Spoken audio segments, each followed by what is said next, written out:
wide receivers. And at quarterback, Randall Cunningham. First down at the 25.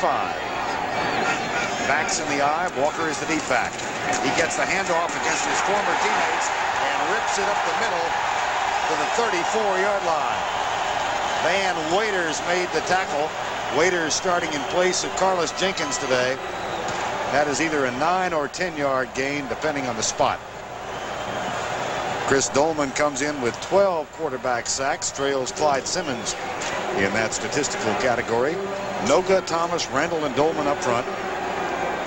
The linebackers, Waiters, Del Rio, and Merriweather today. And Lee, McMillan, Wright, and Scott in the backfield. And Herschel Walker comes left. Moves it out to the 37-yard line where Henry Thomas makes the tackle. A lot of similarities in this game, Vern. Both teams on defense run the four-man line, and both defensive ends on both teams are their outstanding players. So what you try to do is run between them, keep them from using their speed. So you're not going to see a lot of sweep plays today from either team, and we've seen success running straight at both teams from both running backs. Herschel Walker last week against the 49ers limited to 2 yards on 3 carries.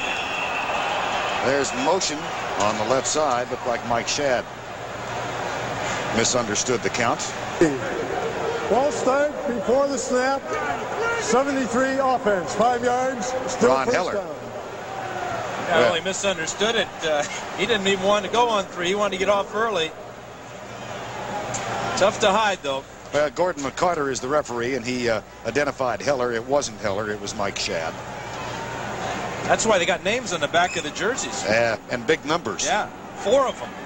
1 on each shoulder, 1 on your chest, 1 on your back. 1st and 15. No score. Opening quarter. Back split. And Cunningham drops back. 7-step drop. Fumble. Picked up. No, drop. And now chased down and picked up. And it's Al Noga. Randall Cunningham fumbled 9 times in the first 5 weeks of the season. He has had just 1 fumble in the last 7 weeks. And it's Dolman's going to get credit for this sack causing this fumble. He gets around Heller. Looked like Cunningham wanted to set up a screen. Thomas can't get it. Now it's the hot potato here. Noga hoping he doesn't run out of room before he gets on it. But Cunningham drops real deep this time, and Dolman uses his superior speed to get around Ron Heller. Dolman with the sack number 13. Noga with the recovery. First down and goal from the 9, Minnesota. Time has been called. I think Hassan Jones signaled a Viking timeout over on the far side. Yep. But first we'll have a little get-together here.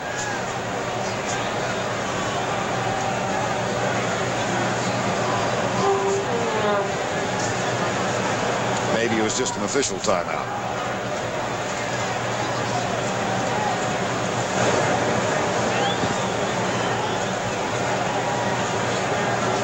I have no idea. Well, you're not the only one. These guys in the striped shirts are having a tough time figuring this one out. This is not mesmerizing. Maybe the ball fell off the tee. Here we go. The man coming in as a substitute may not legally call a timeout. Therefore, the clock will be set at 25 seconds. We go from there. He cannot call a timeout. It is no charge. Well, then shouldn't it be a penalty? It's that illegal procedure. The clock was stopped. They're still not sure on the Vikings sideline what was wrong with that. Well, no timeout has been charged, and it's 1st and goal. 3 tight ends in. Hassan Jones is wide to the left. Mike Tice and Novoselsky tight to the right. Salisbury, the sweep to Terry Allen. He picks up a couple, but pretty good defensive pursuit by the Eagle front line. Just to go back to that sack of Dolman and the pressure on Randall Cunningham. It was a real problem for Cunningham in the first 5 weeks when he fumbled 9 times, but he had gotten that under control. That was only his second fumble since week 5 just a moment ago. One thing the Eagles have done is they've fallen behind in 7 of their last 8 games. And against this defensive football team of the Vikings, that could be crucial. Second and goal, no score, opening quarter. Again, the strength of this formation to the right side. Allen tests the middle and nudges the ball inside the 5. When you watch the Vikings this year with Jack Burns as their offensive coordinator, he came from the Washington Redskins. We're seeing a lot of the Redskin influence with the 2 tight ends. Tice is 6'6", 260 pounds or so. It's almost like another tackle in there. A lot of power. Eagles make defensive substitutions. Now Anthony Carter's in the lineup. He goes wide to the left. Joe Johnson in the slot to the right. And a rollout by Sean Salisbury.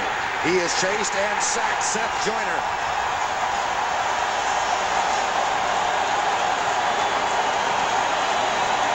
The Pro Bowler from a year ago gets his 5th sack of the season.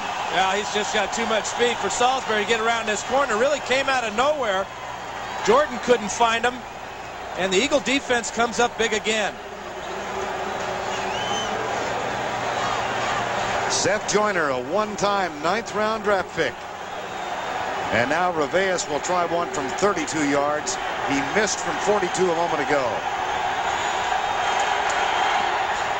This one is right down the middle.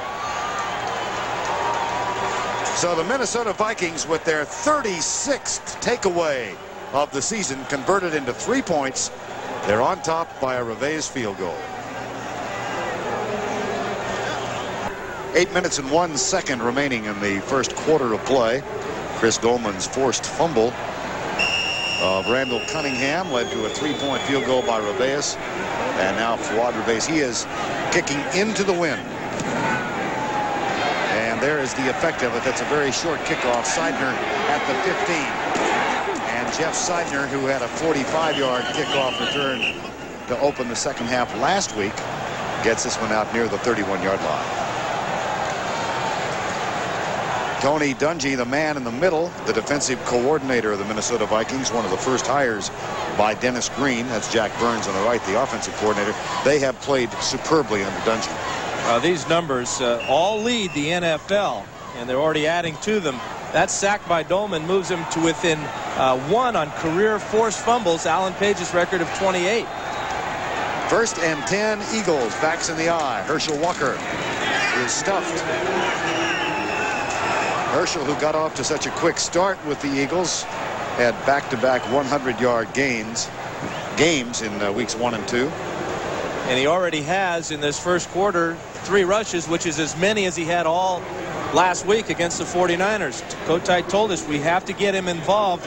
And, of course, it's the same old story with Herschel. You've got to get him running at the line of scrimmage with his shoulders square. He has tried to insist this week, or he has insisted, that this is just another game to him. Some of his teammates say that is not quite the case. Here we got Mike Shadd popping up again. He'll be called for a false start. False start before the snap. Number 79 offense. 5 yards, still second down. It was Ron Heller, you see right there, number 73, who said yesterday in a team meeting that Herschel, who never says anything about anything, did get up and address the topic of playing Minnesota and how much it meant to him. Heller really appreciates the amount of film work that Herschel does with the offensive line. 2nd and 15, 3-0.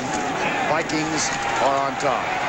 Cunningham will ad-lib it, flips it out. Oh, he flipped it right to Antone Davis, and here come the flags. And Randall gets up pointing to Antone Davis as John Randall improvises a little dance. Well, in the shadow of Anton was Heath Sherman. The forward pass was touched by an ineligible lineman, the penalty for which is loss of down at the previous spot. 3rd down.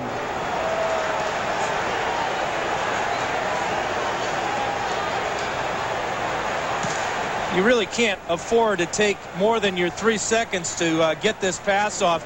Again, it looks like Randall is just trying to find one receiver and then look for a place to run.